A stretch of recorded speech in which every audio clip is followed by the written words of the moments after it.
the boys with us, Goni and Beggs. What's up, boys? What's up, gentlemen? Another one,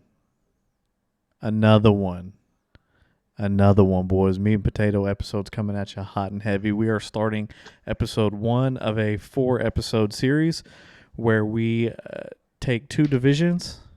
And for each division, we find our lock, dark horse, and overvalue. Right? Yep. This week it's the AFC West and the NFC West. But before we get into that, but we got some news. News in the NFL world. Wayne is hyped right now. Big Julio Jones putting on that pewter power. That's Playing scary, with the right? goat. That's scary, Playing with right? the goat. I mean, Julio Jones is Julio Jones. I get it. He's old. He's on the downswing, but he's also a mutant. And he's probably the wide receiver 3. 3, dude. Yeah. 3. Yeah. Oh, dude, he's 4. You got to put Gage above him, right? No. Nah. 100%. Julio's 33. It doesn't matter. The dude's a freaking nature. He's Julio Jones, bro. He's a Julio Jones, dude. TB12 did it again. Hey, everybody, just come to Tampa. It's my last season. Let's put another one up. Yep. This is phenomenal, dude. I got hyped, and the thing about Julio is he's not going to be asked to do a lot. He's injured a lot because he's asked to do so much. He's not going to be asked to do a lot. He's going to be lining up against Joe Schmo, possibly linebackers, depending on where they put him. He's going to absolutely dominate. Chris. It's the same thing with when AB was over there, except now we have Russell Gage. I mean, that's boys, number 1 offense in the NFL. Bro, and Julio Jones isn't going to quit at halftime ever. Like midway through the game and just take his jersey off. He's not that kind of guy. So that's something to look forward to. Number 1 offense? Is that push the Bucks to does 33-year-old Julio Jones coming in as the wide receiver 3 push the Bucks up to the odds-on favorite? It's possible. It's going to be hard to beat, man. But yeah, right there. I don't know if they'll be the Vegas favorite, but every year, knowing this as a Patriots fan, if you have Tom Brady on your team, you always have a chance to win. And adding a guy like Julio Jones, regardless of how old he is, as your number 3 is phenomenal. What an amazing football move. I don't know how great it's going to be for fantasy, but man, it's great for football. I'm giddy. Like a little schoolgirl when I read it. He could have the most touchdowns of his career this year. He really could you imagine could. just being a non-touchdown scorer his entire life? This could be like in his age 33 season or whatever it is, he sets his career high for touchdowns. And it's really not far-fetched because Matt Ryan for some reason turned a blind eye to one of the best receivers of all time every time they got to the red zone. Mm-hmm. Who is better right now? Antonio Brown or Julio Jones? Julio Jones because he's on the team. Julio Jones because he's playing. He's suiting up on Sundays. Sure, but like theoretically, if they both were on the same team, who puts up better numbers if they're healthy all year? I've always believed that Julio Jones is the better receiver. He's just a bigger dude, a bigger catch radius.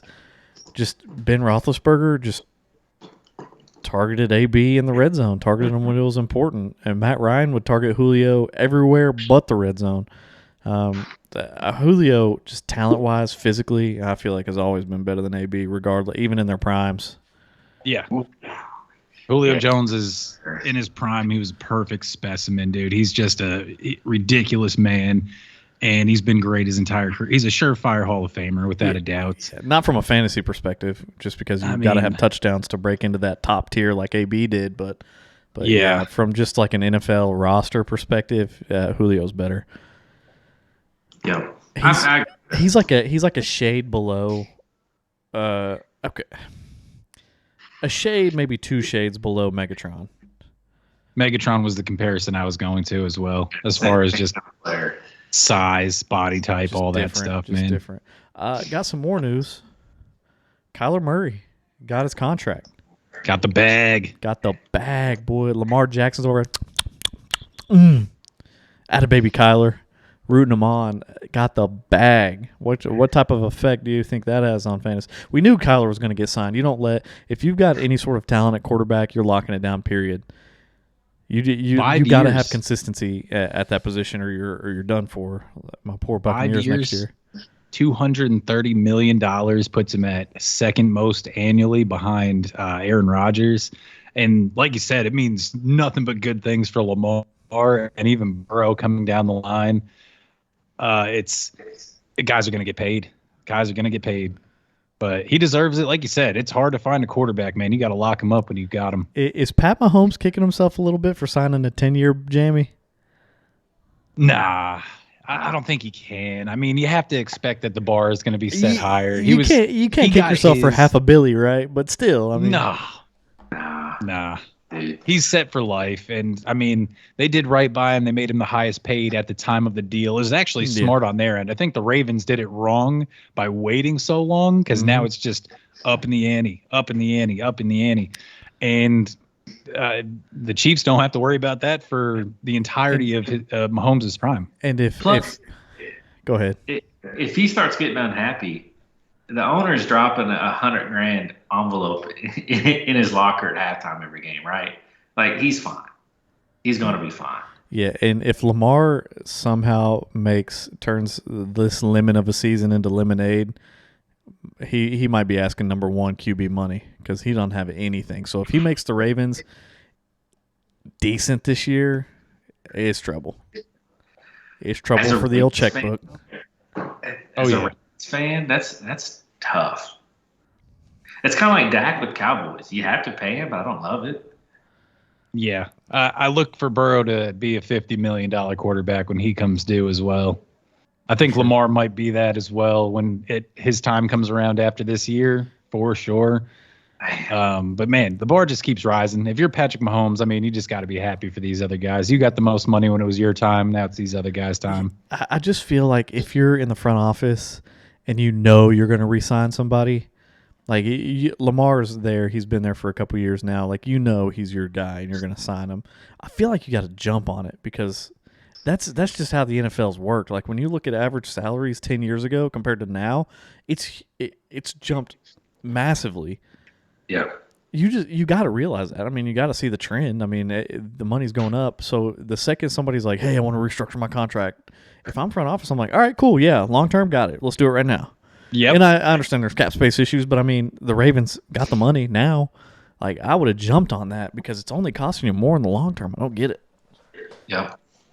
All right.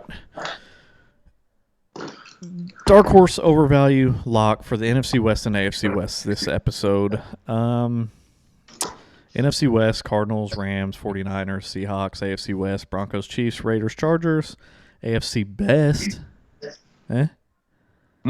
AFC Best. Yep. Okay. I love it.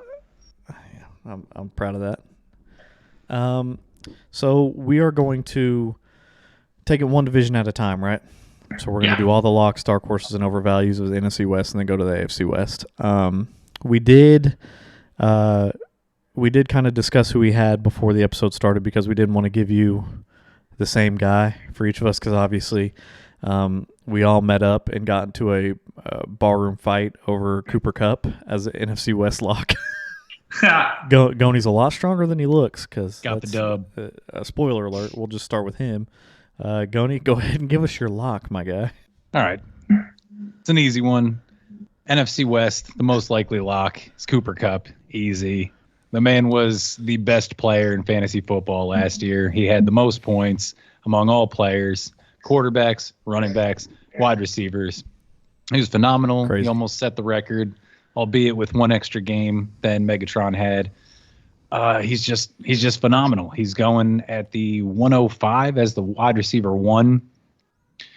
It's just, I mean, he's a lock to be at least a top three. And so when you're spending that high of a pick on him, you want the return.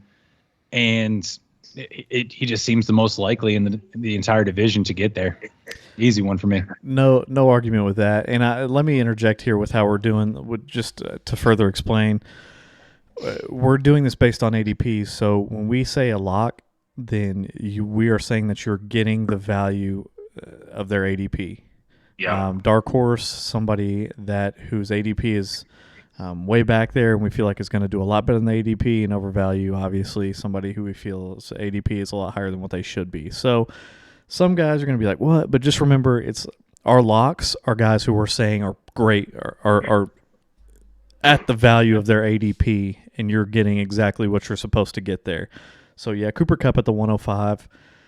Is he the number 2 receiver being taken? And then it needs to be said, too, this is a redraft format that we're doing this on. Correct. So is he the number 2 wide receiver going right now? Number 1? No, sir. He is the number 1. Okay. No. That's number fair. 1 wide receiver being taken. That's fair, yeah. After last year, that's fair. Begley, what do you think? That's a lot. I mean, that's a no-brainer. Cooper Kupp won us, $200 last year at the sports book? You remember that? He had to get 100 yards? In our sleeper wager that we did? Oh, yeah. Down to the fourth quarter, but it's Cooper Kupp. We were never worried. Yeah, I'm still stuck on the 450 I won when we were at the casino, and That's what I I'm needed talking Dak about. Prescott to 20 more Amari. yards out of Dak Prescott, and out of Amari Cooper, and Dak just refused to pass him the ball. He was he was 20 yards off what I needed, and in the first half. So I'm like, yeah. So we watch halftime, and we're sitting in front of the TVs, and I'm like, I'm not moving until he gets this. He did not. We wanted to play Third craps. quarter goes by, and Amari Cooper might as well have been in the locker room. Half of the fourth quarter goes by. I'm like, what is happening? And then the last half of the fourth quarter, he hits him for another 70 yards for that. So In other news, Amari's been traded. yeah, the good old days when he won me money. Begley, give us your NFC West lock. You kind of touched on him. He's got his quarterback now. Hollywood L. Brown. Lock. Did you look up the L? No, I did not, but it sounded right and felt right at the time. Usually J is the common middle initial, right? It is, but L sounded like he had a smoking jacket on, which is how I picture Hollywood when I talk about him. Nice. In English. Nice. ADP of 57, which is about the 5.9. Shakes out to he's being drafted at the wide receiver 23, which would have him finishing 3 spots higher than what he did last year. But I think with kind of the upgraded quarterback and the offensive scheme, I think he's going to get an upgrade in efficiency. His target rating last year was 57th. His catchable rate was 59th. And his target accuracy was 67th, meaning the balls he did get, not so good. I do think Kyler's going to really improve that. And I trust Cliff and Kyler to kind of get this man in space with the scheme, with the arm, and let him use his speed. He's the guy in Arizona for 6 games, which I know you guys are not going to knock on it, but that is almost half of a fantasy season. So that's a substantial amount of time to being the guy. And we can't do the injustice of talking about the chemistry with Devonta and Derek Carr in college and not mention Hollywood and Kyler. They were better in college together than Adams and Carr. They have chemistry. I'm all in on Hollywood. Plus, they gave up a first-round draft pick for him. There's draft capital. They're going to use him. Fun fact, I've done an extensive amount of research over the last 60 seconds, and it doesn't look like Hollywood has a middle name. So, yeah, I mean, I'm looking at this one, and it says first name, middle name, blank, last name. So, side note, Hollywood, we all know how I feel about Hollywood. I think he's going to be okay, but, I mean, he's going to be serviceable. I don't want to say he's not a lock at his ADP. I feel he's a little overvalued. I had him ranked in the 30-ish range, and I'm standing by it. I think he's going to fall off a cliff whenever D-Hop comes back.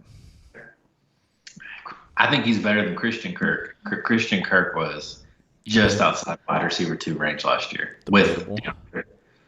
All right, so question for you. If he does well in these first 6 games, and he will. This is a redraft. Would you flip him for a bigger star that might be underperforming up to that time, or would you ride him out for the rest of the season? I think it would depend. If he was unsustainable levels of great, You know what I mean? We're talking 10 targets a game, probably. But if he's, I think it would depend, man. I don't know. I mean, it had to be a pretty big superstar. So what if, for example, what if Debo is slumping for the first 6 games of the season, and you had an offer Debo for Hollywood? Hollywood's destroying worlds. He's putting up 20 plus a game. Would you trade Hollywood for Debo? I love that you threw that out because Debo's his other boy. It is. No, I wouldn't. I wouldn't because the offense can sustain two wide receivers. It did last year with Christian Kirk and DeAndre. And I think he's leaps and bounds better than Christian Kirk. Okay. I just wanted to know if you'd be on the bandwagon all season or if you're hopping off after 6. Leaps and bounds. Baby. Yeah, I'm off the bandwagon after 6. I'm riding with you for 6 weeks, and then after that, see ya. I'm taking what I can get out of it, and I'll be on my way. That's fair. Facts. What you got, Wayne? My lock for the NFC West is George Kittle. He is drafted as the tight end 4 in the 4th round. And when he's healthy, he's an auto lock. And I mean, so he's a tight end 4 is what he's going as right now. And I even said when he's healthy, last year he wasn't healthy. He missed 4 games. He left a few early, and guess what he finished? Tight end 4. So I'm saying even if he's not healthy this year, which let's be honest, he probably won't, he still gives you enough points in the games that he plays that he's gonna come out with the value that you drafted him as, especially if you get him in the 4th round. That was unheard of last year. Him going, early 2nd typically last year. So for him sliding all the way to the 4th, if you get George Kittle in the 4th, you're getting perfect value, even if he misses games because he was the tight end 4 last year. Again, tight end 4 last year, missing all those games. I think he had like multiple 30-point games. Like at tight ends, just that's rare. I mean, there's only a few that could do it. You're right. That's rare, and George Kittle's one of them. I don't know what that passing game is going to be like. We know that I'm a little sketched out with what's happening in the quarterback room over there. He's a guy to me too that I think people are going to fade in drafts, and they shouldn't. I think the injuries might scare them away. You could probably even maybe get him in the 5th. I think even the quarterback change might be the thing that scares people off. That's what's scaring most people off, I feel like. But yeah, because I mean he's always had kind of an injury history, and that's always going to kind of scare you. But you just don't know who's going to be throwing him the ball.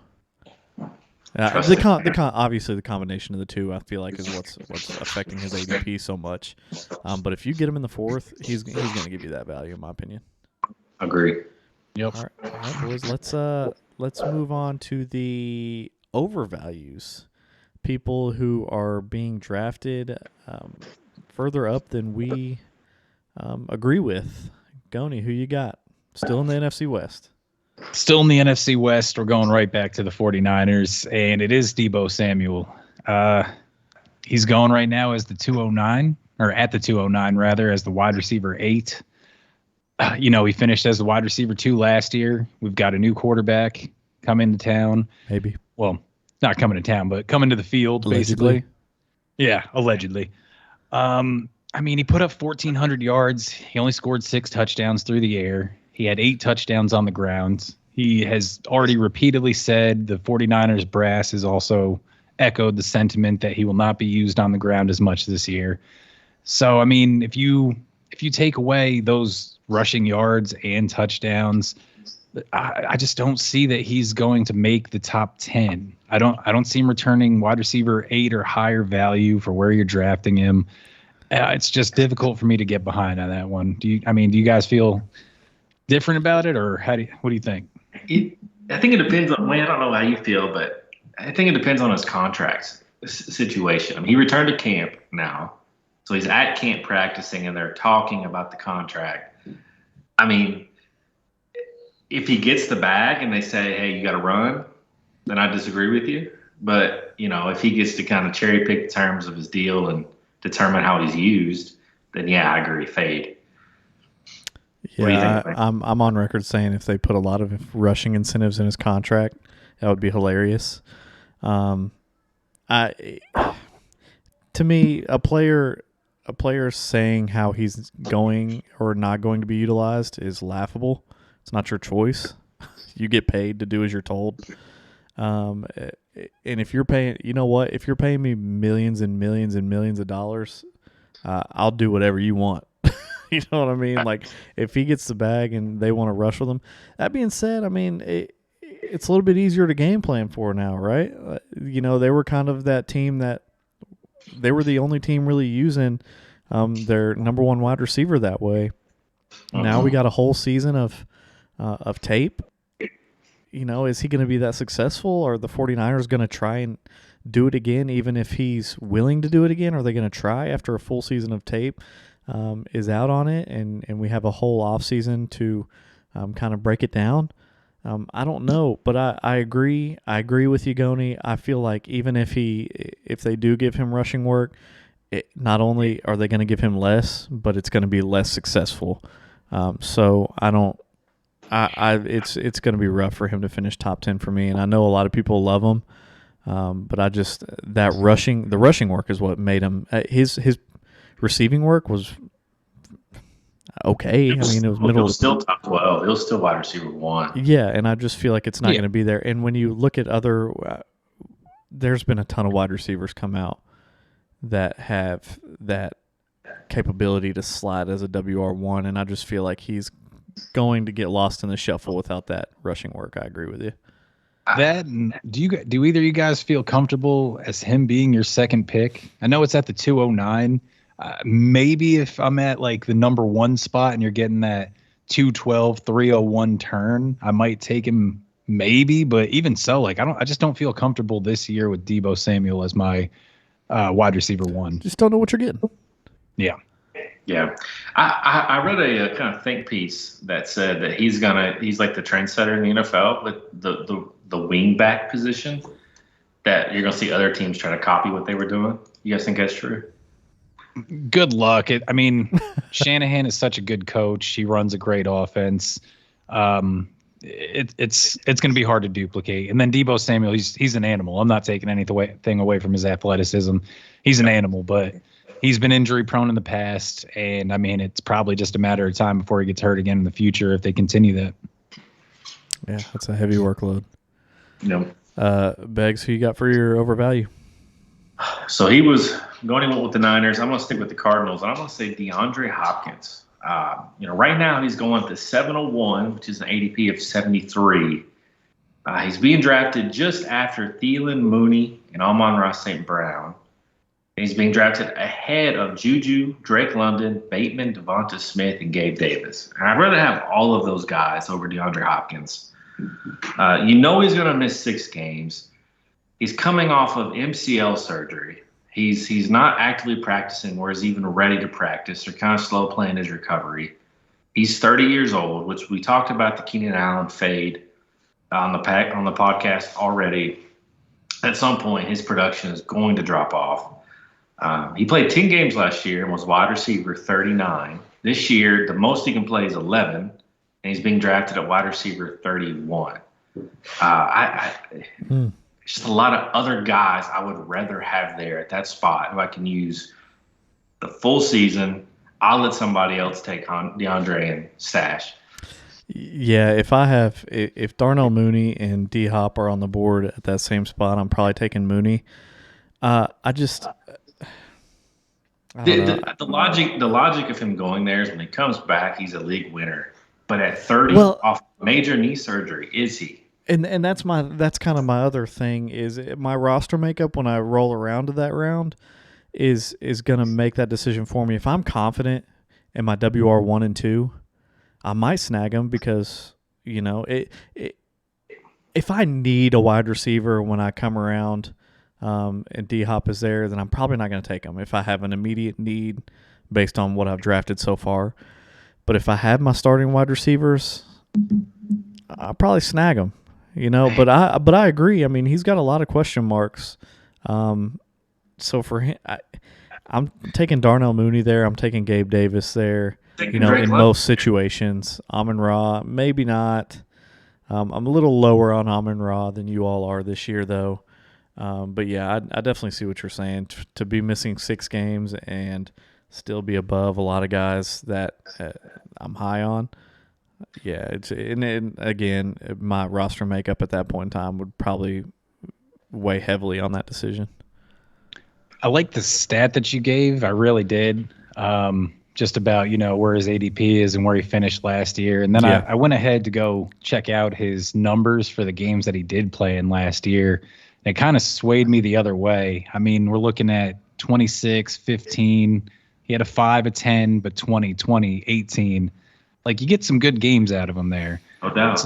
And so then I went ahead and I looked at, their schedule this year. They're going to miss the 6 games. That's understandable. But then I was thinking about, it might be a good play down the stretch. And the two that basically what stands out to me the most is championship week, your fantasy Super Bowl, and the week before. So week 16 and week 17, they play against Tampa Bay. Shootout game right there. I think, Tom Brady's going to go. He's going to come out and score. You got to keep up with him. And then week 17 in the fantasy Super Bowl is the Atlanta Falcons. Nom. Like, I agree. Yeah. I'm not saying, necessarily you have to draft someone because of what you see in the like, it's 2 weeks of the season. It's understandable. He is 30 years old, so I understand the sentiment, and we might see a drop off this year. But if he's putting up, those 18, 20-point games and everything, I think he could have some value. So like Wayne said, I'd look at my roster composition, see where I've gotten to so far. You've got 6 rounds before he's going to come off the board, and then really make your decision there. I mean, yeah. And that's, and both of you guys had good thoughts. I did the same thing. I looked at his games. He had 8 touchdowns in 10 games last year, right? The year before he had 6, and the year before that he had 7. So I think the touchdowns did kind of bolster his production above where he really kind of was. Yeah. So it's a little bit of fool's gold there for me, man. Everybody falls off. Father time's undefeated, man. 30 in a major knee surgery. Major knee surgery, boys. I don't know. Gonna have some ring rust as well. Yes. Ring rust. All right, overvalue. Who was yours going? Overvalue was Deebo Samuel for me. Deebo. We got Deebo and D-Hop. Mine is we're touching on Seattle for the first time. It's DK Metcalf. He's being taken ahead of guys like Terry McLaurin, Michael Pittman, Deontay Johnson, Chris Godwin, DJ Moore, Mike Williams, Jerry Jeudy, Hollywood. He's being drafted in front of all these people. I'm confused. Drew Lock is throwing him the ball. Like, how is he going to be better than all these people? Michael Pittman Jr. has Matt Ryan throwing on the ball. I mean, Deontay Johnson, he's got Mitch Trubisky, who's better than Drew Lock. Jalen Waddle's got Tua, Chris Godwin, DJ Moore we've already covered him. He's quarterback proof. Mike Williams in a high-powered offense. Jerry Jeudy, Russell Wilson, Begley, Hollywood. DK Metcalf is going in front of all these people, and I'm mind blown. Like, Drew Lock is not going to be able to sustain a top-tier wide receiver. He never has, and he never will. He's just not talented enough. So why he's going over all these people, I'll never know. I'm fading DK Metcalf all the way out of my roster. I'm not drafting him no matter. If he's there in the 12th round, I might consider it. But I'm telling y'all, I'm staying away from DK Metcalf. I think he's going to be the biggest waste of a roster spot if you're drafting him at his at what his ADP is right now. Like, I'm fading him several rounds further back than what he's being drafted at right now. That's just, that offense is going to be a dumpster fire.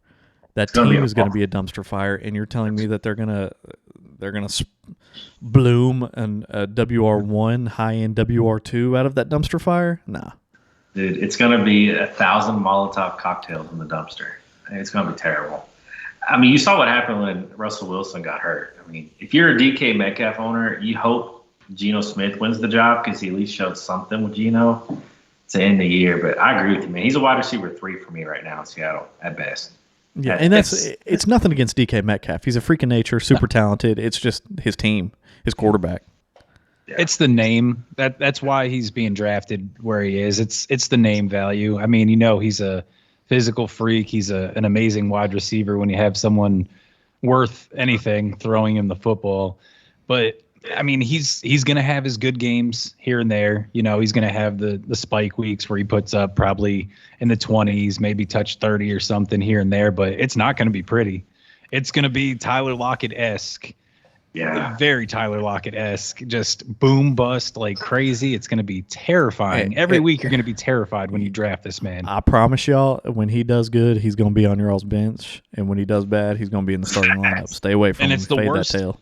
That's the absolute worst too, because he's going to go off for like 28 points or so, and you're going to play him for the next 4 weeks, expecting that to happen again, and he's going to put up like single digits for you. It's random. I'm telling y'all, it's random. He will be going up against a stud cornerback one game, and all the signs point to a terrible game, and that's when he's going to go off, and then he's going to play against a crap team, and you all are going to start him, feel like he's a lock, and that's when he's going to suck terribly. That's just how it goes with these players. DK Metcalf, overvalue, fading him. If he gets traded to the Chiefs, is he a first-round pick? Yeah, 100%. Definitely. I told you, DK Metcalf has a talent, phenomenal. Top Just five. I hate his team. top 5 wide receiver, probably not top 5 overall. Yeah, If he the goes to talent's the there, Chiefs, does dude. he go above Chase? No, I don't know, man. Does he go above Devontae Adams? I would take him above Devontae in a redraft, Adams. 100%. Or in a redraft, obviously, Redraft or dynasty. Yeah, I mean, obviously. Okay. All right, dark horse, my favorite little Jamie. Who's your dark horse, Coney, in the NFC West? This man, I think, is an absolute league winner. If you get him, he's playing on a new team this year. It's the Rams. His name is Allen Robinson. He is going at the 602 right now, which is good for wide receiver 25. He's finished as a wide receiver 7 before. He's finished as a wide receiver 9 before, just a couple years ago. He's playing with the best quarterback he's ever had in his life. The man is giddy. He's looking phenomenal at camp. McVay loves him. He's just showing, what he's been doing for years with terrible quarterback play. He's going to be the 2. Matt Stafford, he's good enough to support 2 top 12, I think, wide receivers. I think he has wide receiver 1 potential.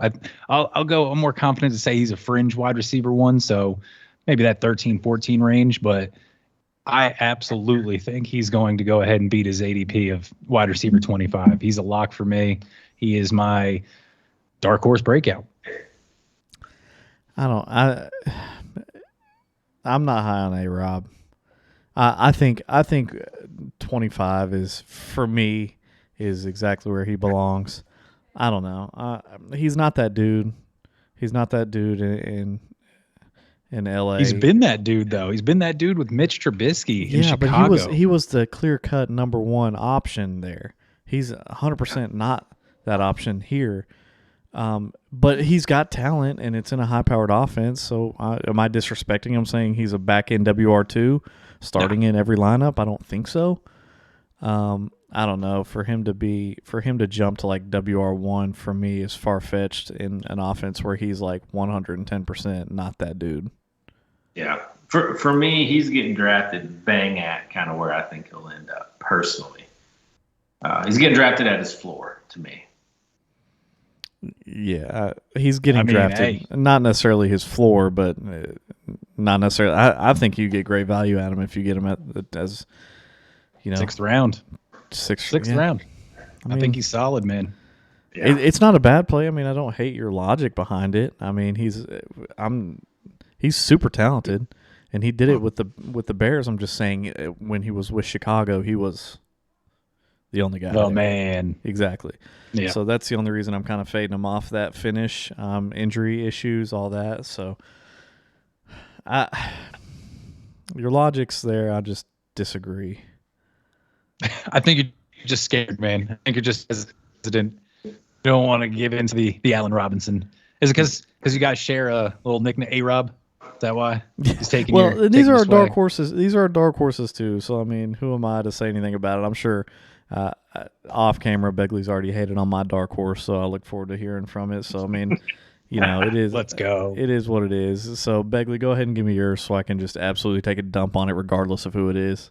I can't wait.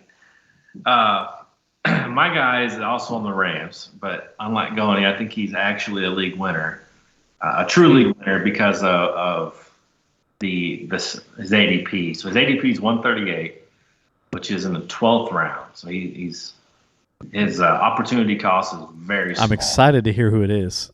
It costs you absolutely nothing to draft this guy. It is Tyler Darrell Henderson of the Rams. Everybody, I've made it well known on the podcast that players do not come back from Achilles injuries. So Cam Akers, to me, is a massive fade. I will not draft him this year or any year in the future. And the same goes for Deonta Foreman and Marlon Mack. Although I do have Marlon Mack on a roster as a handcuff to Pierce on the Texans. But, in 2013, NFL.com had a quote that said, "Our research concludes no running back has ever recaptured sustained pre-injury form after rupturing an Achilles tendon. Running backs do not come back from this injury, gentlemen. It is devastating. You can't trust your leg. You lose the one-cut explosiveness." That's what the Rams offense is. It's a zone running scheme. It's a one-cut, fade Cam Akers. Darrell Henderson last year, before his Week 12 injury, top 5 running back in PPR scoring. Top 5 last year before his Week 12 injury. He's got the chops. He showed he can do it. The Rams let Sony Michel go. Kyron Williams, their draft pick, is already injured, likely to miss significant amounts of the season. He's by himself. He's the most valuable handcuff in fantasy. It's hard to take a dump on somebody in the 12th round as a handcuff. Sure I wish there was some more behind the stats that you always throw out. Cam Akers is young, and I've already come out and said that when you if you tear your Achilles before the age of 28, it actually once repaired, it actually gets stronger. So he's lucky. That's why I came back so fast. No running back ever. NFL.com ever. Only one skill player that I could find had pre-injury form, and that was Demaryius Thomas. All right. Ever. People don't come back. He's just super young. This pick is definitely you because you are the lord of the handcuffs. We're in a dynasty league together. The three of us, Wayne and I, co-own a team. We won the championship last year. Begley did not, and we have 8 bench spots for our roster, and Beggs has 7 handcuffs. He doesn't have the actual starter for all these guys, but he just hoards handcuff running backs, hoping the starters get hurt. He holds so many. He doesn't even have a kicker on the roster right now. That's how far he's going with it. I can tell you right now, I'm in a separate league that Goni is not in with Begley and his dad. Begley and his dad co-own this team that me and Goni are in there with, and that's Begley Senior, boy. He hoards handcuffs and then offers you egregious trades to give you your handcuff. I mean, absolutely just trades that just spits on your shoe and then steps on it, saying, "You want this handcuff? All right, here, you can have this handcuff. Go ahead and give me about all your starters for him, and then you can have your handcuff for your." It's just a great dude. It just that reeks of his dad's go-to move in fantasy. It's been well documented that fantasy championships are won on the back of luck. We outscored your all's team last year. We beat you 3 times. We outscored your team last year. Except the 3 times we played. Except the 3 times that it mattered. We outscored your team last year. Including the playoffs. On the back of handcuffs like Darrell Henderson, a top 5 running back in the NFL through Week 12. You know what? I'm fading him just because. Hard fade. Fair enough. My dark horse going back to Arizona, James Conner. Listen, he finished as the RB5 last year, and the ADP has him as the RB20. And really nothing has changed in his situation other than the fact that they're going to rely on him more for the first third of the season. You look at his offensive line, the only roster change in his offensive line is the right guard. The rest of his offensive line is exactly the same as it was before. That's a fact. And he's he's So for the same reason that you like Hollywood for the first third of the season, I like James Conner. The man finished as an RB5. Why is he dropping all the way to the RB20? Is he RB5 again this year? Of course not. But is he an RB20? I don't think so. I think he's definitely high-end RB2, and that's his floor for me. Yeah, 15 touchdowns, man. It's too much. The touchdowns are high. Look for some regression, and I mean, if he stays healthy, though, just the injury bug. He's got a history of injuries, but I mean, I can't really hate on it too much. They're going to ride him. He is going to be the workhorse back, as far as I know, and he's the goal line back. He's the do it all guy. So I don't hate it. A slight touchdown. He won't be regression? the RB20. Slight touchdown. Slight regression touchdown. I mean, 15's hard to come by. So yeah, but I could see 11. I'm gonna throw this out there. Pro Football Focus graded them as the 25th rated offensive line in football. They're the oldest offensive line in football. The average age is over 30. Veterans, boy. And PFF said they had the worst depth in the league on the offensive line. Doesn't look pretty. Dude, the Arizona had like the 17th, 18th ranked offensive line last year. It's not like they were the number one last year, and all of a sudden he's behind poop turds. He was behind mediocrity last year. But the fact of the matter is, you got to respect Kyler. You can't stack the box. He wasn't good last year. His RB5 was bolstered by his touchdowns. He was super efficient, man. 200 carries in less than 800 yards. That's less than 4 yards a carry. That's atrocious. Okay. He's not good. It's clear touchdown regression still puts him as a top tier RB2. All right, I respect it, man. Take his crappy efficiency, he was RB5. The same reason you hate Najee, you should absolutely be taking a dump on James Conner. Well, no, incorrect, because Najee is not going to see the red zone nearly as much as James Conner is going to see it. Whose offense or the is receptions? Better? You're right, Goni. Not the receptions. Exactly, which is why Najee, I have him as a clear-cut RB1 and not James Conner. I'm not comparing James Conner to Najee here. I have Najee as an RB5, and I'm saying James Conner is an RB13, 14. That's fair. Hey, I'm just saying it's a bad pick. That's all I'm saying. I'm with you. I get your reason. It's just a bad pick, but I get your reason. Not a bad pick. Great pick. Okay, so my NFC West dark horse was James Conner. Great pick. Phenomenal. Best dark horse out of the group so far. My lock is George Kittle, and my overvalue is DK Metcalf. Goni, who you got for the NFC West? Give him a quick rundown again. My lock was Cooper Kupp. My breakout was Allen Robinson, and my overvalue was Deebo Samuel. Beggs? I'm at Hollywood Brown. Darrell Henderson is the dark horse, and DeAndre Hopkins as the bust. Okay. All right. There you have it. Moving on to the AFC West. Go ahead and give us your lock, Gon. This one I feel like is another layup for the most likely lock coming out of the AFC West this year. It's Keenan Allen. He's got an ADP of 305. I know that, we've talked about him having a slight regression this year. He finished very high as a wide receiver 1 last year, but the man just gets so much volume. He still plays in one of the most high-powered offenses in the NFL. Still got a quarterback that loves to just repeatedly hit him, and he's just going to PPR you to death. That's what he does. He PPRs you to death. 140 targets. He's going to probably have over 100 catches. He's done it numerous times over the last 5 years.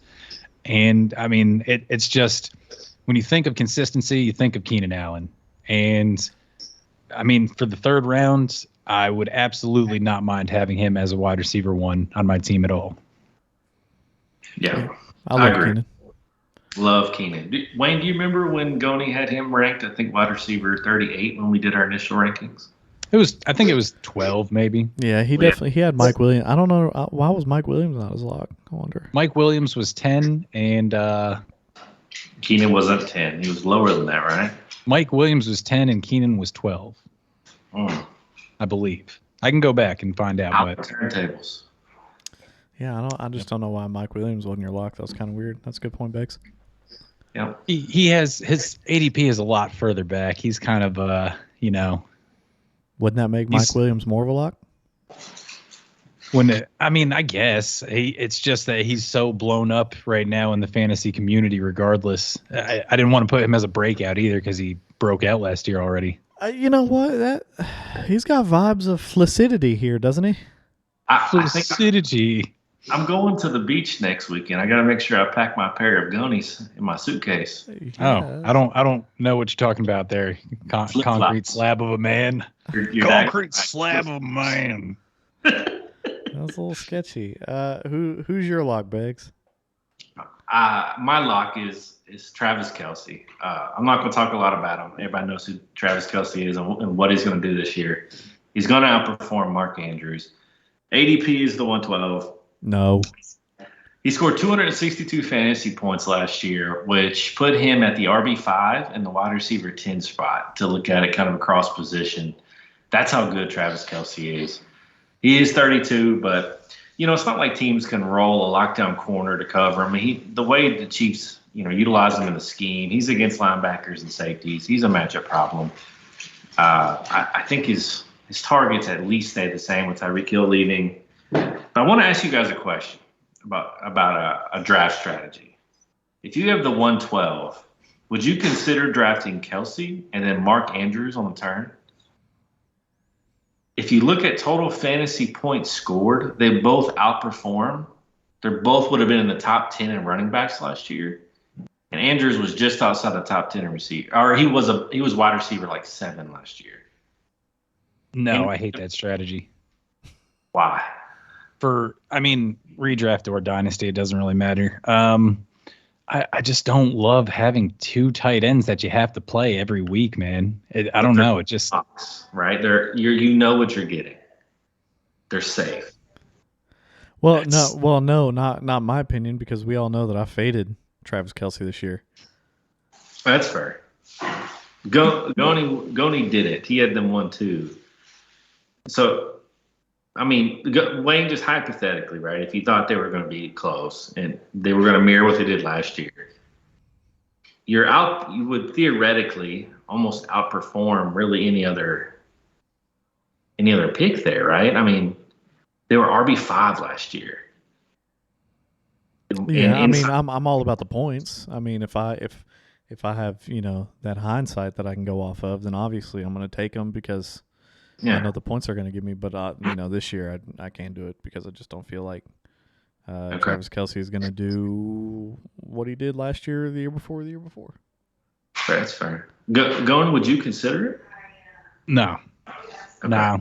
It just feels weird, dude, to even. It feels weird. It feels weird, man. Yeah, it just feels weird. I don't like it. Are you drafting 2 tight ends or are you opening up an only accounts first? What are you doing? For me, am I the one? I'm kidding. No, I'm just kidding. All right. Who you got your lock, man? I got the man, the myth, the Eckler. We rode him to a championship last year. Beat Begley 3 times on his back, including in the playoffs. He's a lock. He finished as the RB2 last year behind a career year from Jonathan Taylor. He's involved heavily in the passing game. He's the RB3, I believe, is what he's going for in redrafts, which is right behind, Jonathan Taylor and CMC. Even with the clear, we all believe that he's going to have a regression in touchdowns. 20 is just an unbelievable number. But even with that, lock him in as a top tier running back for you again. He's just too involved in the passing game and a phenomenal offense with a phenomenal quarterback to not be a lock as a extremely dependable RB1.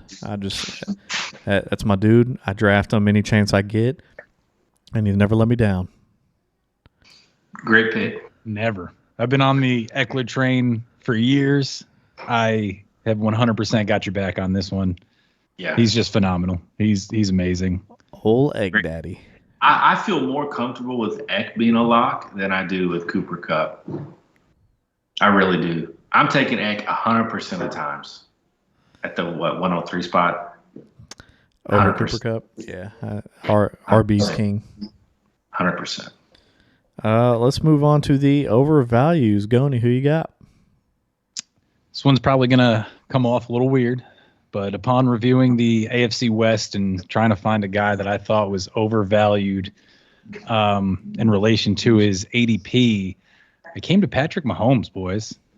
He's being drafted at the 307 as the quarterback 2, ahead of Herbert, behind Josh Allen. I mean, he loses his main weapon, Tyreek Hill, the downfield threat, the cheetah. Are these other guys going to make up for it?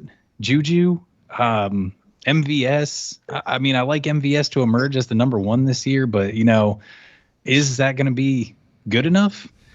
To beat out Justin Herbert and... to beat out Justin Herbert and to take him that high in the 3rd round, I was looking back on it, man, and he hasn't finished as a top 3 quarterback since 2018 when he threw 50 touchdowns. It's just, I don't know if he's going to do it this year. He's a guy that for that cost, you can keep him. You picked a safe bet for me in the overvalue range because I'm the dude that doesn't pick a quarterback until I'm forced. Right. So yeah, I agree. Overvalue anytime a quarterback, unless it's, obviously a super flex, it's a whole different, situation. I'm not taking anybody. No quarterback has the value. I'm skipping over quarterbacks all day unless I get Josh Allen in the 4th, which would obviously never ever happen. I would have to get absolutely astronomical value to draft a quarterback early. Yeah, Gone really stretched himself with this one. So it's tough, man. There, Gone. The unpopular opinion. I get it. Someone's got to say it. Way to take a big leap. I personally was one of my overvalues was the Raiders defense. But I drafted late. The DST. My bust, my overvalue, however you want to call it, is Darren Waller. Right now, I'm going 402, tight end 5. He's being drafted around Terry McLaurin, Deontay Johnson, Breece Hall, and David Montgomery. I'm taking all 4 of those guys above Darren Waller. I don't think he gives you the positional advantage this year that you're wanting, getting him in the 4th. He had the 2 years. He played 16 games. Was super elite. I think tight end 2 and tight end 3 finishes. But he's played with injuries. The guy's 1 ibuprofen away from being a crippling addict again. I mean, just last year. Hot take. Dude, last year. Seriously, last year. Remember when he got hurt and then he was facing substance abuse issues in the middle of the season? It was documented. I will look it up, I promise. I mean, the guy, if you show him a cigarette, his neck starts itching, dude. Like, he's got a lot of off-the-field issues. Renfro and Adams are going to hog targets. I don't see as big of a piece of the pie for Waller as we usually see. He's right there at that cusp, that 30-year-old cusp where tight ends start to take a dip. And, dude, he's got a lot of injuries, man. I mean, we saw last year he was the worst yards after the catch tight end in the league amongst qualifying tight ends. He's just not as explosive. I think we've seen the heyday of Darren Waller come and go. I agree. Yeah, I was last year was the first year of playing fantasy football that I have ever been like, you know what? I'm going to take one of these super high tight ends early on in the draft. We both did it. Yeah, we both did it. Yeah, we were like 11 and 12, Wayne and I were. And I'm sitting there and I'm like, oh man, who am I going to take here? It's either Kittle or Waller. And I took Waller. And man, was I disappointed. I felt great after the first week because this man had 10 catches for 19 targets. He was targeted 19 times, 105 yards, a tutty. I thought I was a genius. Absolutely thought I was going to win the league because this man is eating. And then he just proceeds to absolutely fall off for the rest of the year. Never drafting a tight end early ever again. Yeah. Thanks, Darren Waller. There's The no Walrus. way. There's no way he can keep his value when they add a weapon like Devontae Adams. Yeah. Yeah, but yeah, that's a good one. I agree. I hate that I agree with you, but I agree with you. I got an overvalue here. It might be a hot take. I need people to realize before I say it. This is a redraft format that we are ranking them on. My overvalue is Javonte Williams. He's going at the 2-1. What I looked at, I think it's a little different from yours. He's going ahead of guys like Leonard Fournette, Joe Mixon, Aaron Jones, Zeke, David Montgomery, J.K. Dobbins, James Conner, and it's crazy to me that somebody that's like, it's well known, he's going to be splitting carries right down the middle with Melvin Gordon. So for him to be going at the 2-1 as an RB1, I just don't think there's going to be that much. Russell Wilson's in Denver now. They're going to be, not depending, obviously, but they're going to be passing a lot more. That passing game is going to be a lot more prevalent. So for them to say, hey, here's this guy in an offense that's going to pass it more, is going to be more successful passing, and he's also going to split carries down the middle, and he's also going to be an RB1. It's just not going to happen. Next year I'll holler at y'all and change my mind. But this year in a redraft format, no way is Javonte Williams an RB1 in that offense, in my opinion. Totally agree. His ceiling is capped because of Melvin Gordon. Totally agree. That's understandable. I mean, Melvin Gordon is one of those guys that a lot of people are wanting to draft as well for that same sentiment. I mean, he's to get that 50%, share out of the backfield. I mean, I can't really hate on it. I expect it to be a little more in Javonte's favor, but would you say second round? Second round early? Yes. Yeah, I don't know, man. I don't know about it. That's crazy. I think your ADP had him late second round. Mine had him early second round. So we'll just meet in the middle and have him like mid second round. I'm taking him above James Conner. That's about it, though. Yeah, they had him above Joe Mixon, Aaron Jones, Zeke, Leonard Fournette. No, that's crazy. No way. That's crazy. MVP Aaron Jones at that. MVP Aaron Jones. Fair enough. All right, so on to the dark horses. Flew through the AFC West. It's kind of this one. It's the AFC best. I mean, all the locks are, duh. Dark horses. Goni, who you got? This one begs you like because you don't think. I mean, I don't think you're going to criticize me skimming off the top of the barrel here. We're going super deep. This could be a late round flyer that I think has infinite potential. I hate that, dude, because I can't hate on the value. If infinite. Dang. Potential. All right. He is being drafted at the 1502 as the tight end 20. His name is Gerald Everett. All right. He formerly of the Rams, formerly of the Seahawks. He is now the starting tight end for the Los Angeles Chargers. Donald Parham, who I loved, I stashed away. I thought he was going to get his time to shine this year. Chargers said no. We're going to go ahead, sign Gerald Everett. It's going to cost you nothing to get this man. Like, you can, if you forget to draft a tight end because you're just busy stacking running backs and wide receivers in the draft, Cole Kmet, as Wayne mentioned, is another guy I'm high on as a later tight end to take. If you miss out on Cole Kmet, take a shot on Gerald Everett, man. He's starting in one of the best offenses in the league. I mean, he didn't really do much with the Seahawks last year, but Russell Wilson just historically doesn't throw to the tight ends. Even when he had Jimmy Graham there, he just doesn't do it. He targets the wide receivers. And before that, he was with the Rams and he was splitting with Tyler Higbee. And I know personally, a couple of years ago, I picked him up off the waiver wire, and Tyler Higbee got hurt for a few games, and Gerald Everett showed out. He just never got his chance to shine by himself. I think that, it's a dart throw that could turn into a tight end one this year. Yeah. When I was looking for my dark horses, I was Googling journeyman tight ends. So yeah, that was a pretty good pick. I mean, Gerald Everett, he probably won't make it on my roster. He might not even get drafted in most of your leagues. He might just be there for free. Yeah. I mean, how do you hate on somebody that's not going to get drafted? You know what I'm saying? He's making this argument proof, right, baby? Well, That's cheating.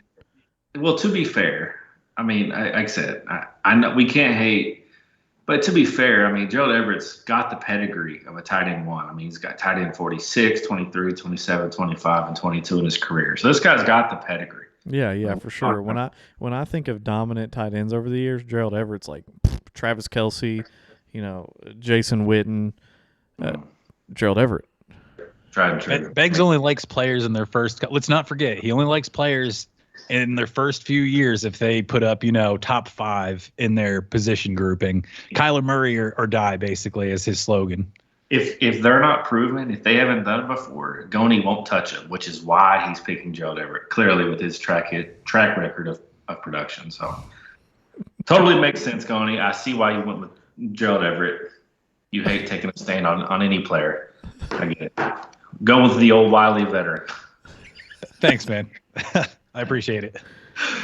My undervalue, I'm gonna kind of cheat, and I'm gonna take 2, and that's Cortland Sutton and Jerry Jeudy. They're within, I think, two or three ADP spots of each other. I think somebody on Denver has a chance to be a wide receiver 1, whether that be Sutton or Jeudy. Can I interrupt you for a second? Yeah, man, go ahead. Is that weird to say it that way, Goney? They're within 2 ADP spots of each other?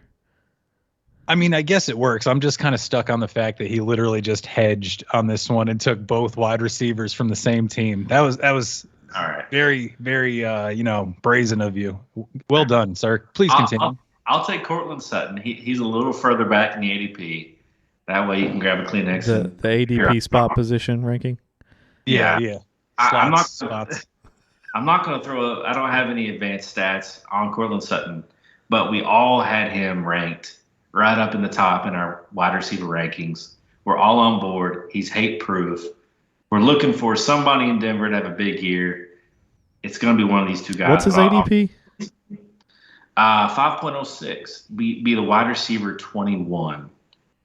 He's behind Amari Cooper, and I'm taking Cortland Sutton over Amari Cooper any day of the week. I am too. Over Mike Williams. I'll be honest. I would consider it. That's kind of hard because, I consider Cortland Sutton to back in WR2. Your rankings had him a little higher than that. Did I? Yeah. Are you just saying that? No. His on our consensus, I think wasn't he like 12 Cone? You might am misremembering. I don't know if he was up as high as 12, but I know for a fact that I had him pretty up there, at least as a high-end wide receiver 2. Maybe it's Goney that I'm confusing you. I know I had him right there, like at that 14 spot, 14, 15. One of these Denver's receivers, one of them, maybe 2, but definitely one of them is going to blow up this year, right? I mean, there's no doubt. Yeah, someone I think is going to crack. Someone is going to catch the ball in Denver. Someone will receive passes from Russell Wilson to the tune of a top 12 wide receiver. Where'd you have him at, Wayne? I had him at 15. Okay, there we go. What did I have him at? You had him at 10. Begley had him at 19, so I'm not sure why he's dark horse when he's WR21 and Begley had him at WR19. Nice. Flaccid boy, concrete slab of a man. Guys, to be great. I said he's undervalued. He's lukewarm 21. on guys. He's wide receiver 21. I said he's going to outperform that. My rankings reflect it. You know what? I'm hate proof. I just hope the Mad Mob notices the way, kind of how our friendship shines through in these episodes. How at the beginning of the episodes when we're giving our opinions, yeah, I like that, cool. And then the longer we got to stare at each other's stupid faces and listen to each other's stupid voices and opinions, it doesn't matter what they say. Like Jonathan Taylor could be, his ADP could magically be like in the 10th round. And if Goney says, I think Jonathan Taylor's a dark horse, he can be an RB1, I'll be like, you moron. Yep. Never. Yep. That's how we do. That's how we do around here, Mad Mob. So the flip-flops come out in the latter half of the episodes. Man. Beggs is trying to sell the Cortland Sutton, and he's the lowest of the 3 of us on him. Interesting. But my rankings had him higher than his ADP. I'm hate proof, boys. Dark horse though, it just much better. Your hate is deflecting off of me, boys. I like how you absolutely tried to hedge at the beginning of that too. You concrete slab of a man, you. Nah. I'm taking, it's Jerry Taking Jeudy, everyone. Cortland Sutton, Chris Godwin. They're all in the ADP. I'm taking all of them. Yep. They're all my dark Mike horses. Evans, All Chris wide Godwin, receivers are my Julio dark Jones. horses. One of Sticks them's got to be stones. there, right? This man, Six see me and stones. Goni found a horse, found a dark complected horse, hopped on the back of that thing and barebacked it. You had a horse and carriage. You were like the Budweiser Clydesdales. Go laying on a horse carcass. What are you talking about with that Gerald Everett? He's on a miniature pony. This Get outta man here. had Hey Santa's man, I don't sleigh want to full see of him on dark any of your horses. teams this year. Don't Gerald worry. Everett. I don't want to see him on any of your teams this year. You can't have him. I got 31 other ones to choose from. I'm not worried. All right. I'll hold you to it. All right, I'm so scared to go to my dark horse. I was so confident at the beginning of this episode, but now I'm just kind of nervous. Doesn't matter who it is. My dark horse He sucks.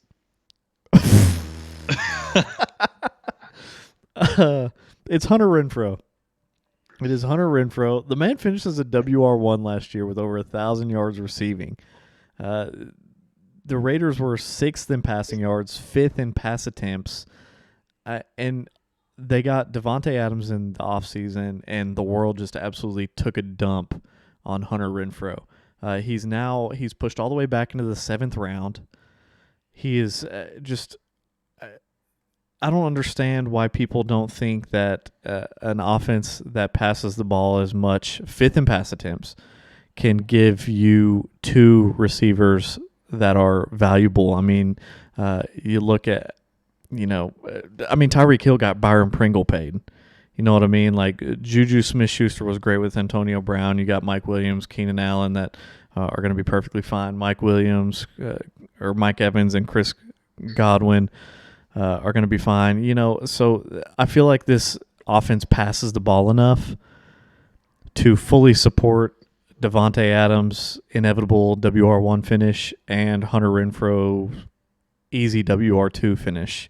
So for them to fade him all the way back to the 7th round just because Devontae Adams came and now he's not facing the number 1 guy, we just talked on it. We don't think Darren Waller's going to be a huge target hog this year. Clear regression. There's no way that Hunter Renfrow, a guy that just had 1,000 yards receiving last year as a WR1, is going to drop out of most starting lineups, in my opinion. I think if he's your WR2, you're satisfied. WR2, you're happy? Oof. Yeah, man. Dude, with Devonta and Waller, he did most of his damage last year. Waller hurt. That, and my thing with that is he got 128 targets last year. He had 103 receptions to go with that 1,000 yards. So he PPR'd you to death out of the slot. I don't think he's not getting there this year, dude, with Devontae Adams in town.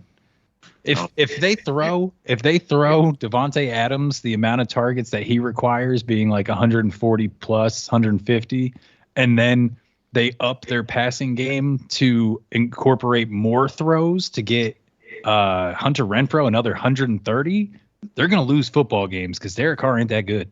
No, I'm not saying he's going to be another WR1, boys. The ADP has him outside of WR2. I'm saying he's a mid-tier WR2. I'm saying there's a clear regression to him. I don't know why y'all keep confusing my dark horses like saying I'm going to repeat. He's undervalued right now. He's going in the 7th round. He's undervalued. What wide receiver number is that? Is he being drafted as? Do you know? I don't know. Look it up. Oh, I just wasn't sure if you knew it off the top of your head. I'll look it up if it'll tickle your fancy here. He said mid-tier. Does Hunter Renfrow strike you as a wide receiver 18 this year? Did he strike you as a wide receiver 1 last year? No. Okay, but did he end up there? He certainly did. Which begs hate, by the way, because he's never done it before. Goni, quit trying to push your narrative. Nobody expects a small white guy from Clemson to be anything. I get it, but he was that dude last year, and there's a clear regression coming his way. He's not going to get 1,000 yards receiving again. He's not going to get over 100 yards receptions again, but he's still going to get his. Devontae Adams takes eyes off of him. And I promise you, Derek Carr is not going to turn a blind eye to a guy that he passed to 150 times last year, 130 times last year. He's not going to turn a blind eye to him when he sees Devontae Adams absolutely covered up in triple coverage. He's not going to be like, "What? There's somebody else that I passed to for over 1,000 yards last year." Who was that? No, he's going to do his read to Devontae, and most of the time Devontae's going to beat his man, and he's going to hit Devontae. But then he's also going to have Hunter Renfrow there as a safety blanket that he's also going to feed. Is 80 catches, okay, and 800 yards, okay? Is that a wide receiver too? Okay. Possibly, yeah. It's possible based on, touchdowns as well. Based on history. It's possible. DK Metcalf had 75 receptions for 900 yards last year, and he was he was a WR1. Yeah, but Hunter Renfrow ain't going to do that out of the slot. Ain't get the touchdowns he needs. Them's outside numbers right there. Hey, Wayne, it's you know what, man? It's a good dark horse. It's better than Gerald Everett. Thank you for telling us somebody who's not a cut candidate. And at least you only took one guy instead of trying to go with multiple guys. I think what you all should do is continue to fight amongst yourselves and just tell me how great my dark horse was. I mean, I didn't even mention the fact that it was any good at all, but I'm just telling you how bad Begley's was. Says the guy who has him wide receiver 10. Great dark horse. I can't wait till we do any other division and you choose all the wide receivers in hopes they win the league for someone. Boys, let's do a family doink bet. We'll take our dark horses. Get out of here, bro. Whoever's dark horse performs the worst this year has to buy a round for everybody else. Wayne, are you in on that? 100%. I'm in. Goni? You're a bad guy. You're the worst. What a terrible bet that is. I'm sitting here trying to give good fantasy advice for a guy that, is undrafted. Who drafts the tight end 20? No one. Just to continue with the argument a little bit, Hunter Renfrow was going in Michael Thomas, Juju, Adam Thielen range. Give me him. Yeah. I'm with you. When you put it like that, when you paint the picture of who's around him, he looks great compared to all those guys. Yeah, I've taken him over Juju. Definitely Michael Thomas. I'm so smart, Mad Mob. I'm the smartest. Oh man, that's on me. I gotta come with more information for you. That's on me for putting it in a vacuum. Maybe that's what it is for Gerald Everett. You just need a lot more information. Well, Gerald Everett needed to be in a vacuum for that to make any sort of sense. Yeah. Once we started looking at the stats, we were like, wait a second. All right, these things happen, man. AFC West, my lock was Eck. My dark horse was Hunter Renfrow. My overvalue was Javonte Williams. Goni? Most likely lock Keenan Allen. The dark horse breakout, possible league winner, Gerald Everett. And the overvalue was Patrick Mahomes. Begley, who'd you have? Make sure you name both receivers. My lock is Kelsey. My bust or overvalue is Darren Waller. And my undervalue is the Denver wide receiving room. Every wide receiver. Tim Patrick, KJ Hamler included. You know what was funny, dude? You know what's great is if he would have taken Gerald Everett, out of all the talent in the AFC West, Begley would have had a clean sweep of tight ends for his locked dark horse over. All right, there it is, Matt Mob. We'll come at you again with 2 more divisions. Part 2 of this 4-part series. Going to be sliding in Q&As in between these as often as possible. We are coming up on the season. Preseason is starting next month. We're coming. This is our first season as a podcast. We're super excited about it. Hit us up with your questions. YouTube, Mad Fantasy Football Podcast. Email madffpodcast@gmail.com. Reddit, mad_ff_podcast. Facebook, Mad Fantasy Football Podcast. Twitter, @MadFFPodcast. You can find us everywhere. Literally everywhere. All you got to do is open them eyeballs. You got a better chance of finding us than Gerald Everett cracking the tight end 2 spot. Mad Mob, we're out of here. 7 Sundays to football.